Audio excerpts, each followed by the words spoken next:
आज सवेरे मैं आपसे बता रही थी कि जो आपका चित्त हमारी ओर है, उसे अगर हम कहें कि आप अंदर की ओर ले जाए तो आप नहीं ले जा सकते। और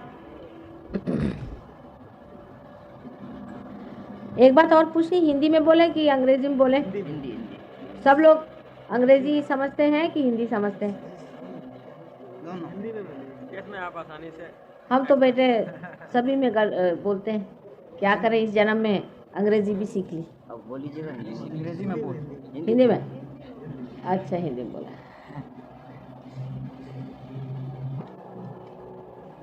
उसके लिए कुछ ना कुछ घटना अंदर होनी चाहिए, कुछ हैपनिंग होनी चाहिए। ये आज सवेरे बताया था आपसे मैंने। दूसरी और एक बात बहुत जरूरी है कि परमात्मा की और आत्मा की उपलब्धि अगर एक दो लोगों को ही हो, सिलेक्टेड लोगों को, और सरसामान्य इससे अगर अछूते रह जाए तो इसका कोई अर्थ ही नहीं निकलता। परमात्मा का भी कोई अर्थ नहीं लगने वाला, ना इस संसार का कोई अर्थ निकलने वाला है, इस क्रिएशन का भी कोई अर्थ नहीं निकलने वाला। ये उपलब्धि सर्वसामान्य की होनी ही चाहिए। अगर ये सर्वसामान्य की न हो और बहुत ही सिलेक्टेड लोगों की हुई तो वही हाल होगा जो सबका हुआ। जो ऐसे रहे उनको कभी किसी ने माना नहीं। और मानने से भी क्या होता है ये बताइए मुझे।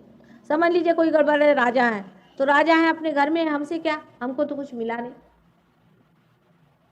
हमको भी तो कुछ मिलना चाहिए, तब तो उसका मतलब होता है।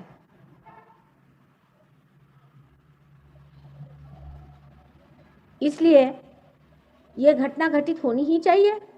इतना ही नहीं, ये सर्वसामान्य में अधिक लोगों में होना चाहिए, काफी लोगों में होना चाहिए। साइंस का भी मैंने बताया ऐसे ही तरीका होता है कि कोई आप एक बिजली का आपको पता लग गया, जिसको पता लगा होगा वो अगर सर्वसामान्य के लिए नहीं उपयोग में आएगी तो उस बिजली का क्या मतलब है।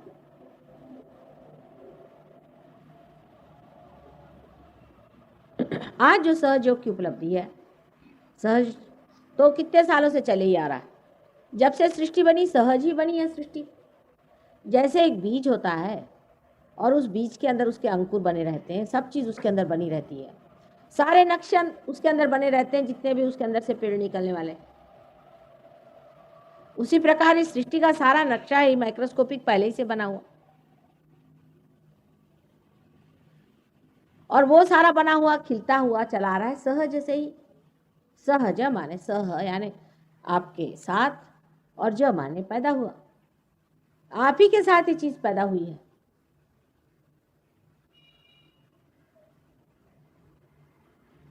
और जिस प्रकार पेड़ में एक दो फूल पहले लगते हैं, लेकिन जब वृक्ष बड़ा हो जाता है, बाहर आती है, तब अनेक फूल लग के उसके अनेक फल हो जाते हैं। उसी प्रकार जो आज ये सहयोग हमारे हाथ में नए आयाम में, डायमेंशन में खड़ा हुआ है, वो सर्वसामान्य के लिए है, असामान्य के लिए नहीं। इसलिए पहले तो अपने दिमाग से बात निकाल देना चाहिए कि हमें कैसे होगा भाई, हम तो इसके योग्य हैं भी या नहीं हैं। ये घटना हमारे अंदर घटित हो ही नहीं सकती। ऐसे दिमाग में बातचीत लेकर के पहले से आए हो तो उसे अपने जूते के साथ बाहर रख दीजिए। ये तो होना है ही, ये घटना होनी ही है, चाहे आज नहीं होगी कल जरूर होगी, और हमें करना ही है। और आप इसके पात्र भी हैं। अब सत्पात्र ढूंढते कहाँ तक घुमा फिरा जाए। माने अगर एकदम सबसे बढ़िया चीज हो और उसमें ही काम कर दिया तो कौन सी कमाल कर दिया।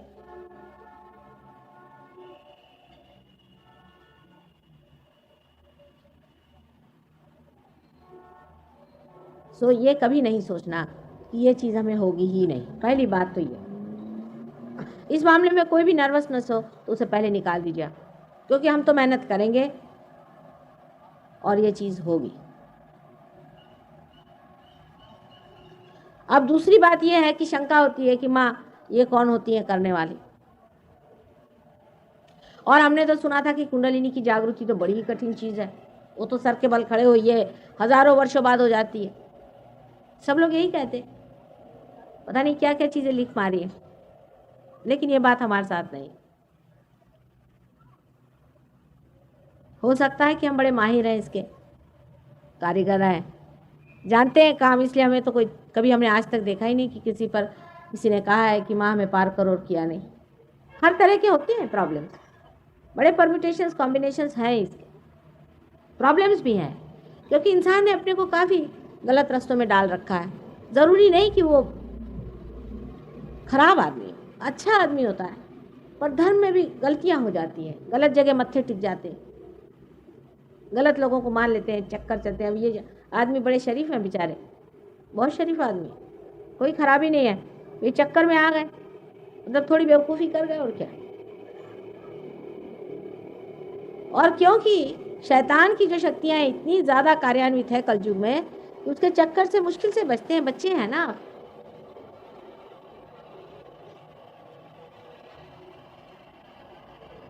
हजारों की कुंडलिनियाँ हमने जागृत करी है और आपकी भी कर सकते हैं, इसमें कोई शक नहीं।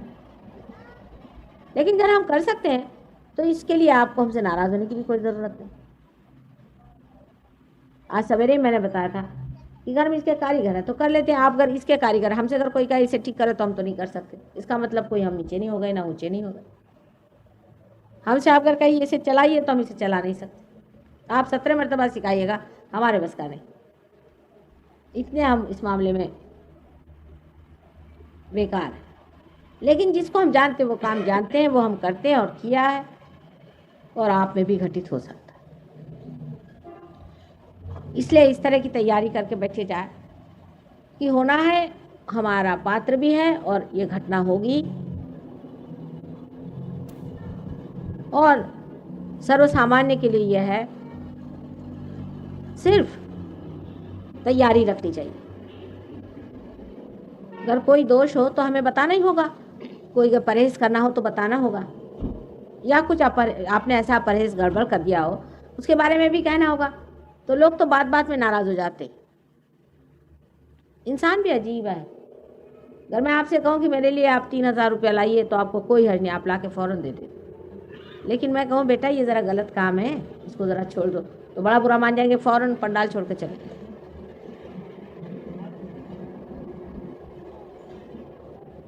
तो हम तो माँ हैं, थोड़ा बहुत बताना भी पड़ेगा, उसका बुरा नहीं मानना, पहली बात। दूसरी बात यह है कि इसमें जमना होता है। आज आप आए हैं, बहुत से लोग, कुछ लोग सवेरे आए थे, वो फिर से आए। सहयोग में जमना होता है, क्योंकि जैसे एक पौधा होता है और उसकी जीवंत क्रिया होती है, उसे जमाना पड़ता है। पहले ही जैसे ही बीज अंकुरित होता है तो कितना कोमल होता है सारा कुछ मामला, उसको बहुत संजोना पड़ता है, संभालना पड़ता है। फिर जब पेड़ अच्छे से जम जाए तो फिर चाहे कितने भी जोर से हवा चले, कोई भी आफत आ जाए, कितना भी झंझावात हो जाए, कोई डर नहीं पड़ता होता उसका। इसलिए ये चीज़ जानना चाहिए कि पाने के बाद आपको जमना है। तीसरी बात ये भी है कि बहुत से लोगों को भाषण सुनने की बहुत आदत हो गई। एक साहब आए थे, वो तो मेरे ख्याल से गुरु शॉपिंग करते हैं। उनसे मैंने पूछा, वो सब गुरुओं के पास जाए, मेरे पास भी ऐसे आगे झोला उठा करके, गुरु शॉपिंग हो रहा है, चलो यहाँ भी कुछ खरीद लो। सो यहाँ मामला और है, यहाँ कोई आप शॉपिंग नहीं कर सकते। भाषण से मैं नहीं संतोष पाती हूँ, भाषण ठीक है, उसमें भी आपकी कुंडलिनी मैं नचा रही हूँ और उठा रही हूँ, और पार जब तक आप नहीं होंगे तब तक मुझे संतोष नहीं होने वाला। और आप भी क्यों इस झमेले में फंसे हुए हैं, क्यों नहीं पार हो जाते? आखिर तो वही पाने का है, उसी को जानने का है।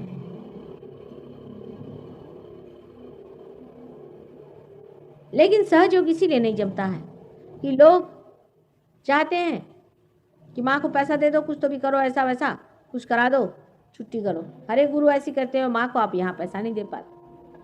माँ को आप जीत नहीं सकते जब तक आप पार नहीं हो और उसमें जमे नहीं। ये दो चीज़ होती है, लोग नहीं चाहते, वो सोचते हैं भाई चलो ये तो मेहनत की चीज़ है। पार होते वक्त तो कोई आपको मेहनत नहीं करने की, उस वक्त नहीं, पार होने के बाद आपको जमना पड़ता है और जमना चाहिए। समय आ गया है, ये समय की पुकार है, और इस समय की पुकार में अगर आप अपने को जागरूक न करें तो बड़ी मुश्किल होगी, बाद में बहुत बड़ी मुश्किल होगी, वो मैं आपको बताऊंगी। दूसरी बात ये भी है कि सहयोग में लोग जमते नहीं, उसके बाद बीमारियां हो जाती हैं। उसके बाद वो मेरे पास आते हैं और कहते हैं माँ हमें ठीक कर दो। सहयोग में आने के बाद लोगों ने डॉक्टरों के दरवाजे बंद कर दिए, उनके घर नहीं जाते आप। सब तरह से ठीक हो सकता है, पर एक बात है कि अपने को जानने के बाद अपने में उतरना पड़ता है, समरस होना पड़ता है और पूरी अपनी शक्ति को इस्तेमाल करना होता है। ऐसे वैसे लोगों के लिए सहयोग नहीं है। जो कोई होएगा माई का लाल, वही माई से पाएगा। ये मैं पहले आपसे बता दूं, आप बुरा नहीं मानना। तुकाराम ने कहा है, ये रया गबाड़्याचे काम नोहे। कोई कोई पट्टी के वही सहयोग में उतर सकते हैं। अब थोड़ा सा आपको मैं कुंडलिनी के बारे में बताती हूँ, जो कि मैं कौन सा लेक्चर लावलं होतं तुम्ही? मगाशी लावलं नाही. कौन सा हिंदीचंच आहे. कालचं? नाही, आता हे पूर्वीचं 2 वर्षापूर्वीचं आहे. काल तो फार झालं सगळं। तो अब हम यहाँ समझ 5 दिन हैं और 5 दिन में कुंडलिनी के बारे में पूरा हम आपको बता देंगे। कल से आप थोड़ा कागज़ पेंसिल भी ले आइए, तो आप नोट भी कर सकेंगे बातें जो मैं बता रही।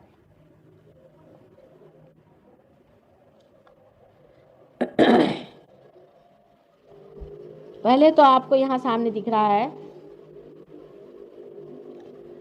ये परमात्मा ने हमारे अंदर पूरी तरह से यंत्र बनाया हुआ है। अब यंत्र जैसे हम संसार की चीज़ों को देखते हैं, उस तरह का ये मरा हुआ यंत्र नहीं है, जीवंत यंत्र है। और जिसे सुरति कहते हैं वही कुंडलिनी है। आखिर हम जो मानव स्वरूप हैं वो किसी न किसी चीज़ के बूते पे चल रहे हैं ना। इस आँख को देखिए तो कितनी कमाल की चीज़ है। सारे शरीर का चलन वलन कितना एफिशिएंट और कितना सुंदर है। सारी सृष्टि की रचना कितनी खूबी से की हुई है। ये सारी चीज़ें कोई न कोई ऐसी शक्तियां हैं जो गुप्त है। वो गुप्त इसलिए है कि हमारा जो ग्रोस अटेंशन है, हमारा जो जड़ चित्त है, वो उसे नहीं जान पाता। उसके लिए सूक्ष्मता आनी पड़ती है। ये सूक्ष्मता पाना ही सहयोग का लक्ष्य है। इस सटलनेस में उतरना ही सहयोग का लक्ष्य है, जिसे कहते हैं कि आपा को पहचानना, आत्मा को पहचानना। जैसे मैंने आज सवेरे बताया आपसे कि आत्मा को पहचाने बगैर आपका भ्रम टूट ही नहीं सकता और आप परमात्मा को जान ही नहीं सकते। जो कुछ भी आप उसके बाद में जानते हैं वो ज्ञान मात्र है, बोध नहीं है। बोध आत्मा को जानने के बाद होता है। इसलिए आत्मा को पहले जाना जाएगा, उसके बाद सारी बातें समझ में आ जाएंगी। अब ये जो कुंडलिनी है, ये पूरा जो यंत्र है, इसको मैं समझाती हूँ और फिर कुंडलिनी भी बताती हूँ कहाँ है। पहले तो जो उठाया था, जरा उठा,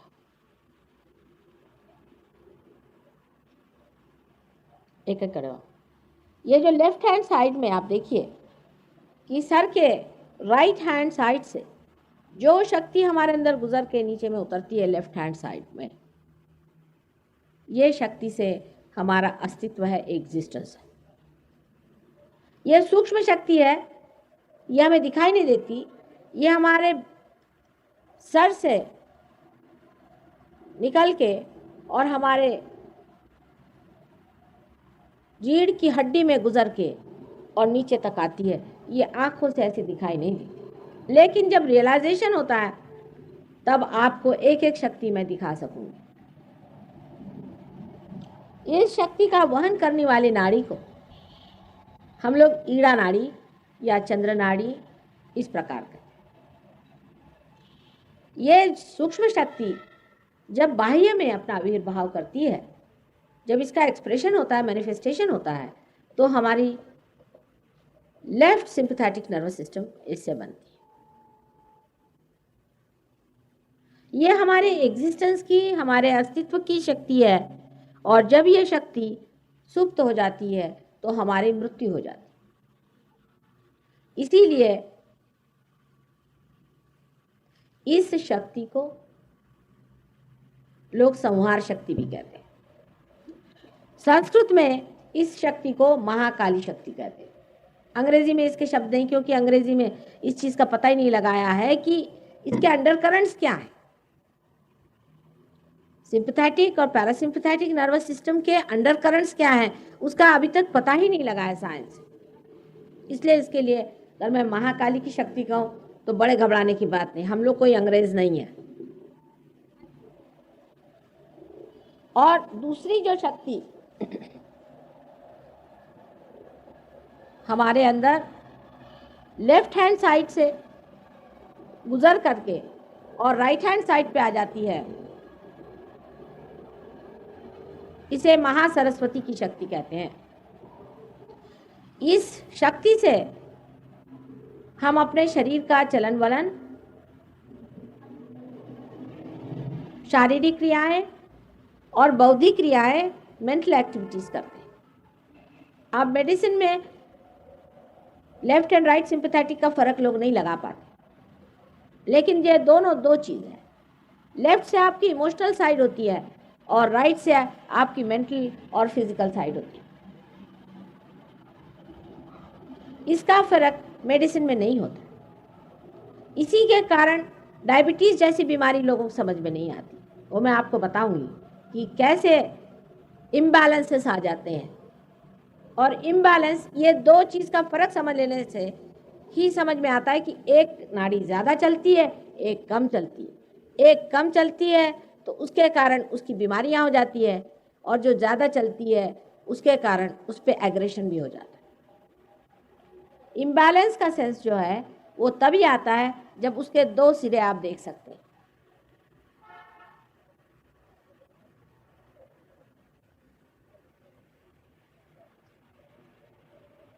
सो राइट साइड में जो शक्ति है, उसका वहन करने वाली जो नाड़ी है उसे पिंगला नाड़ी कहते हैं। इसको लोग सूर्य नाड़ी भी कहते हैं।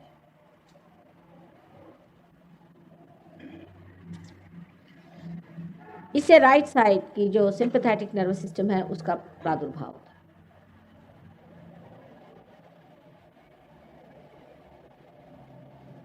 इसके बीचों बीच जो आप एक देख रहे हैं नाड़ी है, इस नाड़ी को सुषुम्ना नाड़ी कहते हैं।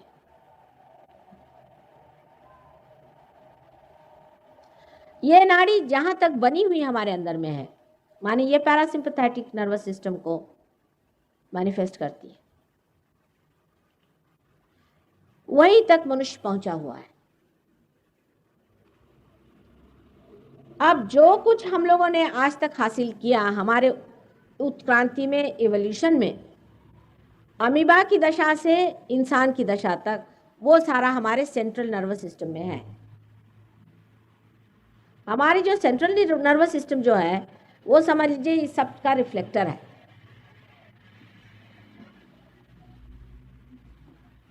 वो हमारे कॉन्शियस माइंड में है।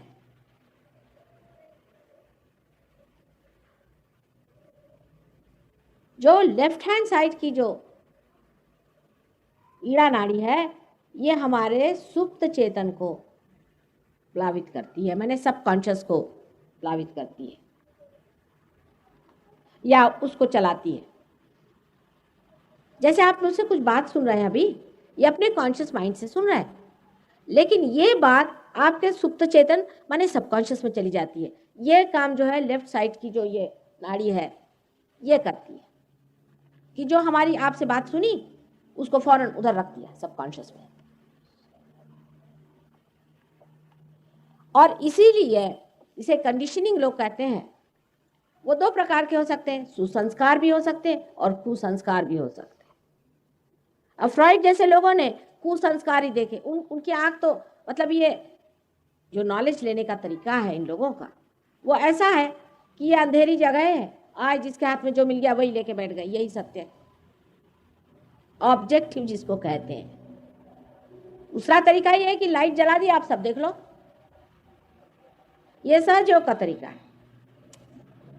और ऐसे ज्ञान पाने का, किसी से सुनने का या साइंस से या किसी तरह से पाने का अंधा तरीका है।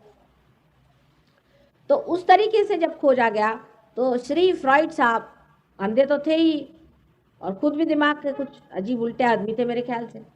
उनके बारे में तो क्या क्या गंदी बातें लोग बताते हैं। उन्होंने पकड़ लिया एक इसको और इसी पे काम किया और वो कहने लगे कि जो कुछ भी आप इस तरह से किसी को मना करते हैं कि ये नहीं करो, वो नहीं करो, ऐसा नहीं करो, वैसा नहीं करो, उसे कंडीशनिंग हो जाता है, उससे आदमी जो है फ्री नहीं रहता। पर उन्होंने ये नहीं सोचा कि अगर किसी आदमी को किसी चीज़ को मना नहीं करो तो दूसरी नाड़ी उसकी बलवती हो जाएगी। पहली नाड़ी से सुपर ईगो हमारे अंदर बनता है। पहली जो नाड़ी है ईड़ा नाड़ी, उसे सुपर ईगो बनता है कंडीशनिंग से। और जो दूसरी नाड़ी है ईगो की, जो नाड़ी है जो कि राइट हैंड साइड की है, उसे ईगो बनता है। यानी आप अब सरकारी नौकर हो गए साहब तो आप किसी से ठीक मुंह बात ही नहीं करते।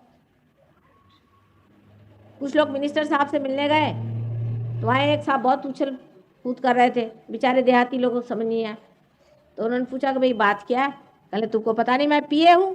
कहले भाई पहले ही बता देते क्या पी कर आए, हम काय बात से बात करते। तो ये चढ़ता है ईगो। ये इनकी समझ में नहीं आया फ्रॉइड साहब के कि लेफ्ट साइड को आप जब काटेंगे तो दूसरी साइड चढ़ जाएगी और ईगो खोपड़ी पे चढ़ जाएगा, सुपर ईगो पे। ईगो और सुपर ईगो इस तरह से हमारे सर में है। अब ईगो सुपर ईगो थोड़ा समझा दें, क्योंकि आप लोग कोई मानस शास्त्र के नहीं, भगवान की कृपा से। मानस शास्त्र में भी इसे माना गया है ईगो और सुपर ईगो को। जिस तरह से कि समझ एक छोटा बच्चा माँ से अपने दूध पी रहा, आनंद में बैठा, आनंद में है। उसके बाद माँ ने उसको उठाया, दूसरी तरफ ले जाना चाहे तो उसका ईगो जागरूक हो गया कि ऐसा क्यों किया। तो माँ ने डांटा कि नहीं बेटे ऐसे नहीं करो, तो उसका सुपर ईगो जागरूक हो गया। इस तरह से हमारे अंदर ईगो और सुपर ईगो के जैसे बलून जैसी चीज हमारे सर में इस तरह से इकट्ठी हो जाती। ईगो की सामने से लेकर के यहाँ तक और सुपर ईगो की पीछे से इस तरह से। अब ये दोनों जब जम जाती हैं यहाँ पर आकर ठीक से, तभी हमारा सर का जो फॉन्टेनेल बोन का हिस्सा है ये बिल्कुल कैल्सिफाइड हो जाता है, बिल्कुल पक्का हो जाता है, तालू भर जाती। तब हो गया, तब आप हो गए, आप हो गए, आप हो गए, सब छूट गया, सब अलग हो गए, सबके अपने अपने शेल बन गए। जैसे अंडे के शेल बन जाते हैं ऐसे इंसान के भी शेल बन जाते हैं। वो इसलिए बनाए जाते हैं कि उसके अंदर इंसान पूरी तरह से अपनी स्वतंत्रता को पहचाने, उसका ठीक से उपयोग करे। उसको उपयोग करने के बाद वो समझे कि कौन सी चीज ठीक है और कौन सी बुरी। बहरहाल आदमी पे पूरी तरह से छोड़ा हुआ नहीं। बड़े बड़े संतों ने संसार में अवतार ली और आपको समझाया कि ये धर्म है, ये नहीं करो, ये करो। वो क्या सब पागल थे? हम लोगों ने तो उनकी जाति अलग बना के उनको किनारे बिठा दिया, सवेरे से शाम उनको नमस्कार करना, काम खत्म। अपने जीवन में उनकी बात सुनना हमारे लिए व्यर्थ है। आखिर उन्होंने क्यों कहा था?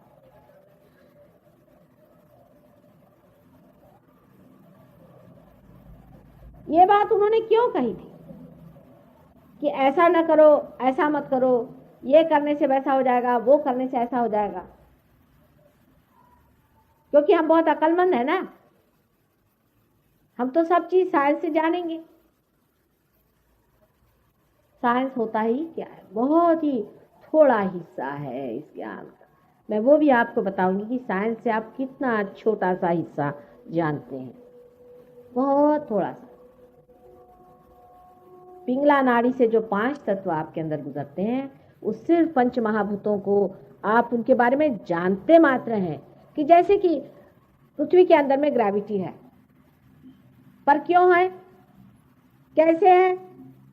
एक सवाल आप पूछे कि हम अमीबा से इंसान क्यों बने, क्या वजह है? अगर हम इसको बना रहे हैं तो इंसान पूछेगा कि आप इसे क्यों बना रहे हैं, आखिर इसका कोई अर्थ होगा। परमात्मा ने क्यों बनाया हमको? आज एक बायोलॉजी के आए थे, वो कहे मुझे भगवान पे विश्वास नहीं। मैंने कहा आप पे मुझे आश्चर्य होता है कि बायोलॉजी वाले को विश्वास नहीं तो फिर हो गया। बाकी तो जड़ तत्व से काम करते हैं। कम से कम जो आदमी बायोलॉजी में है उसको तो सोचना चाहिए कि कितने खूबसूरती से मनुष्य को बनाया भगवान ने, और इतने छोटे टाइम में बनाया है कि बड़े बड़े बायोलॉजिस्ट हैरान है कि लॉ ऑफ चांस से तो आदमी बन ही नहीं सकता था, ज्यादा से ज्यादा एक अमीबा बन जाता।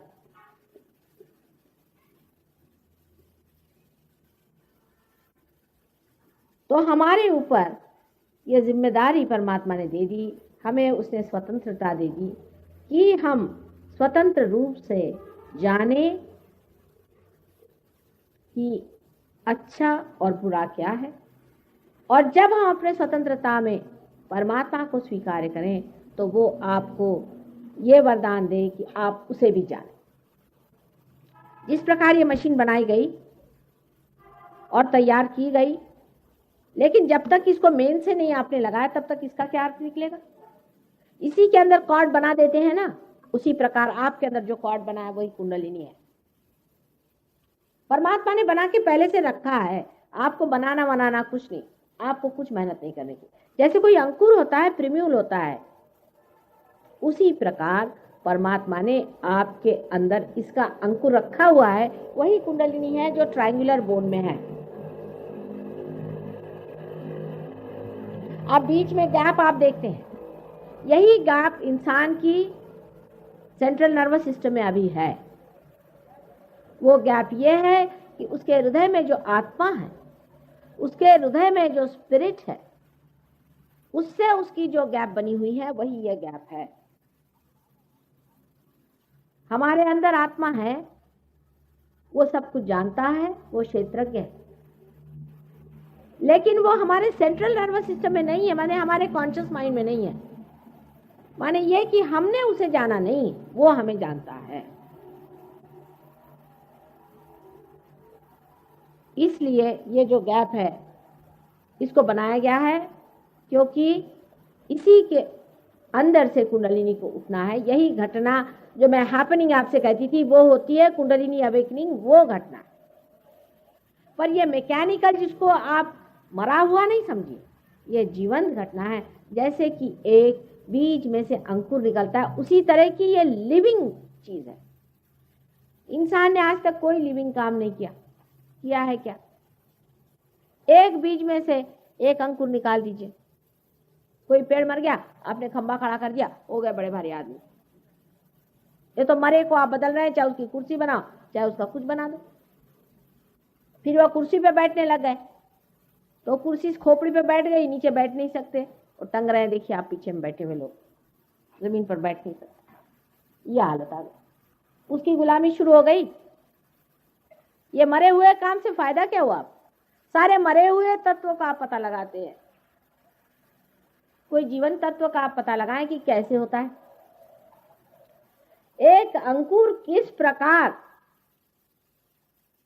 एक बड़ा भारी पेड़ बन जाता है, इसका पता आप लगा पाए हैं क्या? हजारों ऐसी चीजें आप चारों तरफ देखते हैं। हाँ, ये आप कहते हैं इस प्रकार है जो दिखाई देता है, पर वो घटना कैसे घटित होती है ये बहुत सूक्ष्म घटना है, वो आप देख नहीं पाते। यहाँ तक आप जानते हैं कि बहुत से आवाजें इतनी हाई फ्रीक्वेंसी में होती है कि आप सुन नहीं सकते। मनुष्य जिस दशा में बनाया गया है उस दशा में इस सूक्ष्म को वो नहीं जान सकता, लेकिन वो ऐसा बनाया गया है कि वो उसको भी जान ले। सिर्फ मनुष्य ही जान सकता है। मनुष्य में ही ऐसा ही विशेष रूप से ब्रेन बनाया गया है जो त्रिकोणाकार है, जिसमें ये सारी घटनाएं घटित होती हैं, जिसके अंदर ईगो और सुपर ईगो इस तरह से मिलते हैं, और मनुष्य में ही कुंडलिनी इस प्रकार से बैठी रहती है, और ये घटना सिर्फ मनुष्य में ही हो सकती है।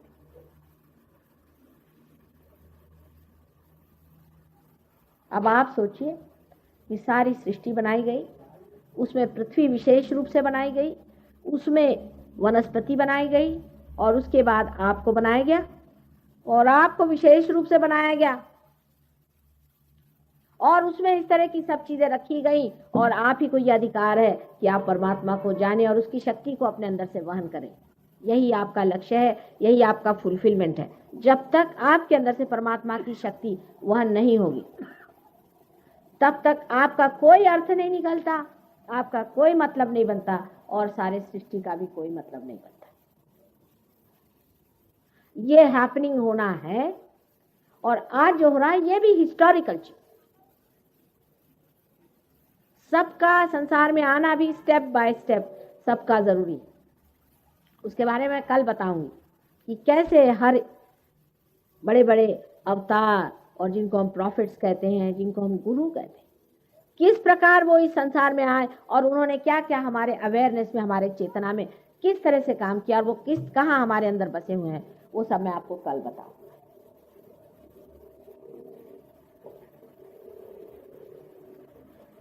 ये कुंडलिनी यहाँ त्रिकोणाकार अस्थि में है या नहीं, ये तक लोगों को नहीं मालूम है और कुंडलिनी पे इतनी बड़ी बड़ी किताबें लिख देते हैं। बताइए मैं क्या करूं? इतनी बड़ी बड़ी किताबों में ये भी पता नहीं कि कुंडलिनी कहाँ है। इसका आपको हम साक्षात करा सकते हैं। आप अपनी आंख से कुंडलिनी का स्पंदन देख सकते हैं, आंख से, चाहे आप पार हो चाहे नहीं, उसका स्पंदन आप देख सकते हैं, उसका उठना गिरना आंख से आप देख सकते हैं। हाँ, अरे भाई, तुम्हारा जैसे तुम्हारा श्वास चल रहा है ऐसे कुंडलिनी श्वास उसका दिखाई देगा।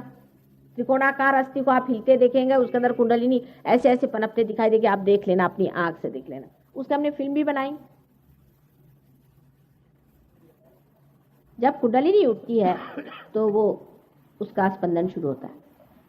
पर कोई कोई लोग ऐसे बढ़िया लोग होते हैं कि एकदम उठे और खट ऊपर पहुंचे, उनमें नहीं दिखता। जिनके नाभि चक्र की पकड़ होगी, जो नाभि चक्र वहां पर है, उसकी जब पकड़ होती है तब कुंडलिनी यूं यूं कौनती है, दिखाई देती।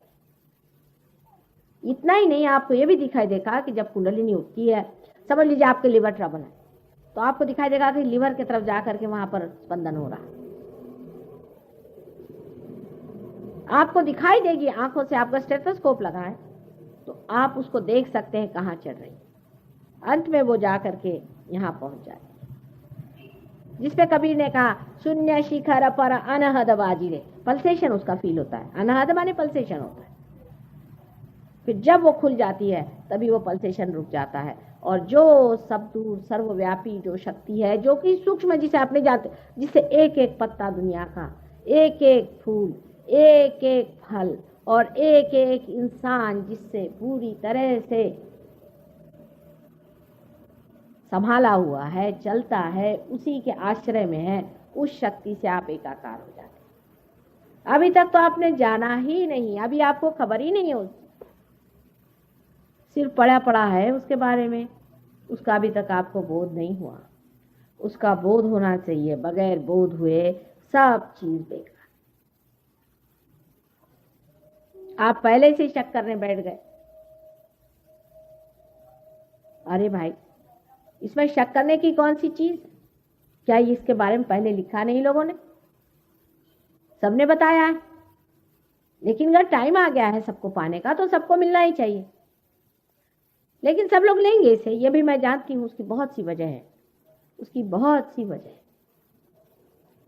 अब ये जो सेंटर्स हैं, ये जो चक्र हैं, ये सूक्ष्म सेंटर्स हमारे अंदर बसते हैं।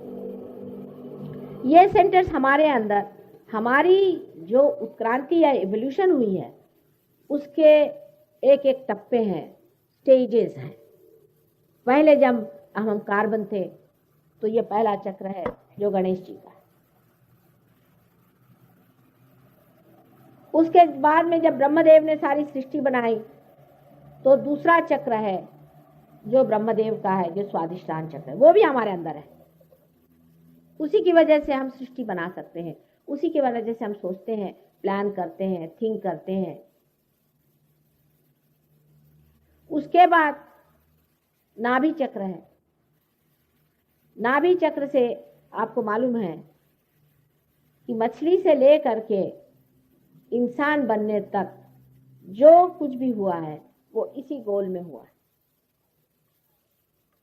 इसकी मदद करने के लिए हमारे अंदर जो बड़े बड़े गुरु हो गए, जिनको कि आप जानते हैं, सोक्रेटिस से लेकर कन्फ्यूशस, मोजेस, राजा जनक, मोहम्मद साहब, नानक साहब, कबीर, ये सब जो बड़े बड़े गुरु हो गए, ये सारे गुरुओं ने इस पर मेहनत की और मनुष्य के धर्म बनाए। मनुष्य का धर्म है, अंदर में पेट में है उसके धर्म, बाहर नहीं। जैसे ये जो सोना है, इसका धर्म है कि ये खराब नहीं होता, अनटार्निशेबल है। उसी प्रकार मनुष्य के 10 धर्म पेट में बने हुए हैं। अगर ये 10 धर्म से मनुष्य च्युत हो जाए तो उसकी कुंडलिनी नहीं उगती भाई। इन धर्मों को फिर से ठीक करना पड़ता है, कुंडलिनी को खुद आकर के इनको फीड करना पड़ता है, प्लावित करना पड़ता है, उसके बाद में ही कुंडलिनी उठती, नहीं तो सख्त होता है वहां पर। और ये जो काम है, ये काम कुंडलिनी करती है, आपको कुछ नहीं करना है, एफर्टलेस है। आप पैदा हुए, आपने कौन सा एफर्ट किया है? या बीज में से पेड़ निकला, बीज ने कौन सा एफर्ट किया है? उसने कौन सी किताबें पढ़ी? ऐसे ही जब ये जीवंत क्रिया है तो आपको कौन सा एफर्ट करना है? एफर्टलेस। सहज का मतलब होता है एफर्टलेस, और सहज शब्द से आया है, इसका मतलब है आपके साथ पैदा हुआ। ये योग का अधिकार आपके साथ पैदा हुआ है, क्योंकि आप इंसान हैं। आपका ये जन्म सिद्ध अधिकार है कि आप इस योग को प्राप्त करें, इससे आप परमात्मा को जाने, ये आपका अधिकार है। लेकिन आप खुद ही नहीं चाहते अपने अधिकार को इस्तेमाल करना, उससे परमात्मा क्या करे? अब ये जो सटल सेंटर्स है, सूक्ष्म सेंटर्स, अगर आप इन सेंटर्स को पालें और इनको अगर आप जागरूक कर सकें तो आपकी तंदुरुस्ती वैसे ठीक हो जाए। एक बीमारी है, समझ लीजिए, क्या कहते हैं उसे, मल्टीपल स्क्लेरोसिस कहते हैं। वो डॉक्टर लोग कहते ठीक नहीं होती, हम कहते सहयोग से ठीक हो जाएगी। बिल्कुल ठीक 100% हो सकता। इसमें 3 चक्र हम देखते हैं कि जो खराब है, मूलाधार चक्र, नाभि चक्र और आज्ञा चक्र।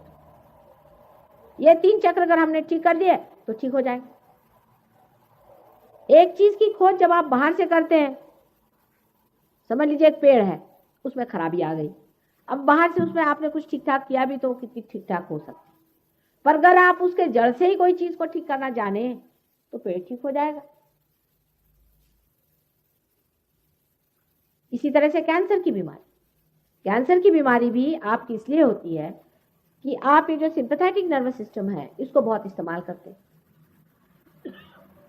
या तो इमोशनली करते हैं या बहुत ज़्यादा आप और वजह से करते हैं। कभी इरिटेशन भी हो जाता है, कभी इन्फेक्शन हो जाता है, किसी भी वजह से सिंपैथेटिक इमरजेंसी जो होती है वो आप पे बनी रहती है। अगर आपके लाइफ में इमरजेंसी बनी रहे तो जैसे यहाँ इमरजेंसी का आलू आता है वैसे इंसान का हो जाता है। उस वक्त में पैरासिम्पैथेटिक जो है हर समय आपका कैंसर ठीक करती रहती है। आपके कैंसर रोज होता ही रहता है, मतलब रोज आप इस्तेमाल करते ही रहते हैं और उसको पैरासिम्पैथेटिक को फीड करती रहती है, बैलेंस करती रहती है, जो बीचों बीच है सुषुम्ना नाड़ी। लेकिन जैसे ये समझ लीजिए लेफ्ट साइड है और राइट साइड है। अब लेफ्ट साइड की सिंपैथेटिक है और राइट साइड की सिंपैथेटिक है, ये दोनों पूरी समय चल रहे हैं इस तरह से। जब ये टूट जाते हैं तो इसके अंदर के जो देवता हैं वो भी सो जाते हैं, फिर मैलिग्नेंसी हो जाती शुरू। एक सेल जो है बहुत बढ़ने लग जाता है, उससे दूसरे को लग गया, वो भी बढ़ने लग गया। उसका संबंध से होता नहीं, पूरे से होता नहीं, पूरे शरीर से नहीं होता है, एक अकेला आर्बिट्ररी बढ़ने लग गया, कैंसर बन गया। अगर हम इस देवता को जागरूक करते कैंसर ठीक होगा। अब देवता है या नहीं, लोग कहेंगे कि देवता में क्या विश्वास करें, देवता है या नहीं। अब ये तो सहयोग के बाद आप खुद ही देख लेंगे कि उनके नाम लेते ही चीजें ठीक होती है, तो देवता है, ये तो सहयोग के बाद होगा। पर मेंटली भी हम समझा सकते हैं। जैसे एड्रेनलिन और एसिटिकोलिन 2 केमिकल्स हैं, 2 समझ लीजिए बिल्कुल डेड केमिकल्स हैं, लेकिन वो अपने शरीर में अजीब तरह से व्यवहार करते हैं, किसी को समझ ही नहीं आता। कहते हैं कि मोड ऑफ एक्शन इनका हम समझा नहीं सकते। ये मतलब ईमानदार लोग हैं सब, साइंटिस्ट, झूठ नहीं है, लेकिन उनके अपने मर्यादाएं हैं, उनके लिमिटेशंस हैं। उसके हिसाब से बता रहे हैं कि हम ये नहीं बता सकते कि कहीं जगह तो वो ऑगमेंट करता है, कहीं रिलैक्स करता है, समझ में नहीं आता। एक ही चीज ये देवता लोग करते हैं। हमारे अंदर अगर कोई फॉरेन मैटर चला जाए तो शरीर से वो फेंकने की कोशिश होती है, पर अगर पेट में अगर फीटस जो बच्चा होता है वो पिंड जब रुक जाए तो फेंका तो नहीं जाता, उसको संभाला जाता है, उसको नर्चर किया जाता है, देखा जाता है, और टाइम आने पर बराबर टाइम भी कैसे उस वक्त उसे फेंक दिया जाता है। ये गणेश जी के काम, ये गणेश जी करते हैं। गणेश जी का तत्व हमारे अंदर ये कार्य करता है। अब डॉक्टर लोग गणेश जी को नहीं मानेंगे, फोटो रखेंगे घर में जरूर, नानक जी का फोटो रहेगा, गणेश जी का रहेगा, सब रहेगा, लेकिन गणेश जी हमारे अंदर बसे हुए यहाँ मूलाधार चक्र पे है, ये नहीं मानने वाले। अब मैं क्या करूं बताइए, आप इनको कैसे सिखाया जाए। अब स्क्लेरोसिस की वो लड़की जो आई थी यहाँ पर, मल्टीपल स्क्लेरोसिस, उससे मैंने सिर्फ कहा तुम गणेश जी का मंत्र बोलो हमारे सामने, उनका ठीक हो गया। लेकिन आप कहेंगे तो नहीं होने वाला, क्योंकि आपको अधिकार होना चाहिए गणेश जी को जगाने का, लेकिन अगर आप पार हो जाए तो आपको भी अधिकार आ जाएगा। जब आप दिल्ली के सिटीजन हैं तो आप दिल्ली के जो कुछ भी अधिकार है उससे पूरे हैं ना। अगर आप परमात्मा के साम्राज्य के सिटीजन हो जाएंगे तो गणेश जी क्या और हनुमान जी क्या, सब आपके सामने पूरी तरह से हाथ जोड़ के खड़े कि बेटे बोलो क्या करने का तुम्हारा काम, बोलो। अब ये बात सही है या नहीं है, इसको आप पड़ताला करके देखना चाहिए। पहले परमात्मा के साम्राज्य में आ जाओ, ये पहली चीज है। नहीं तो उसके तो आप सिटीजन नहीं है, आप तो गवर्नमेंट ऑफ इंडिया के हैं, उसकी एफिशिएंसी में रहिए। हम तो कह रहे हैं गवर्नमेंट ऑफ गॉड में आप आइए, फिर हम आपको बताते हैं बात, फिर देखिए कि आपके पावर्स कहां से कहां पहुंचते। फिर तो कोई बीमारी आपको छुएगी नहीं, कैंसर आंसर तो छोड़ दीजिए, आप दूसरों के कैंसर ठीक करिएगा।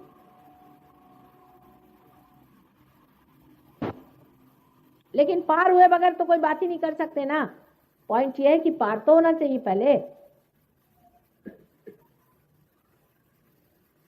तब इस सूक्ष्म में आप उतरते हैं। आप सूक्ष्म में जब उतर जाते हैं तो आप खुद ही उसको कंट्रोल कर लेंगे, आप खुद उस चीज को कंट्रोल कर सकते हैं जिससे सारी सृष्टि कंट्रोल्ड है, क्योंकि ये सर्वव्यापी शक्ति है। उसमें जैसे ही आप आ जाते हैं, आपका अटेंशन ही आपके सेंट्रल नर्वस सिस्टम में से ही ये बहना शुरू हो जाता है। आपका जो हृदय है उसका स्पंदन आपके सेंट्रल नर्वस सिस्टम में से बहना शुरू हो जाता है। आपको वाइब्रेशन हाथ में से आते हैं, ठंडे ठंडी बहन, जिसको चैतन्य लहरियां कहते हैं। जब वो आपके अंदर से बहना शुरू हो जाता है, माने आत्मा आपके अंदर से बहने लगता है, तब फिर आप जो भी करते हैं वो परमात्मा के ही साम्राज्य में कर रहे हैं। ये होना जरूरी है इंसान के। फिर मुझे ये भी नहीं कहना पड़ता कि आप शराब छोड़ो कि सिगरेट छोड़ो, कुछ नहीं, छोड़ना ही पड़ता, छोड़ ही देते, क्योंकि जब अंदर का मजा आने लग गया तो बाहर का कौन मजा उठाएगा। अब यहाँ जितने बैठे हैं ना, बड़े पियक्कड़ थे, पीछे में जितने लोग बैठे बड़े पक्के पियक्कड़ थे। पियक्कड़ तो क्या आप लोगों को ठिकाने पहुंचा दे, इस तरह से के ड्रग लेते थे, सब छोड़ छाड़ करके आज मजे में बैठे हो। ऑटोमेटिक हो जाता है, उसमें फिर कहने की कोई जरूरत नहीं रहती। जब अंदर का आनंद आने लग जाता है, बाह्य की सब चीजें अपने आप छूट जाती हैं, मुझे कुछ कहना भी नहीं पड़ता खास। जैसे एक छोटी बात है कि जानवर को चाहो तो आप गंदगी में से ले जाओ, लीद में से ले जाओ, गोबर में से ले जाओ, उसको बदबू नहीं आती जानवर को, लेकिन इंसान को ले जाओ तो उसको आती है ना।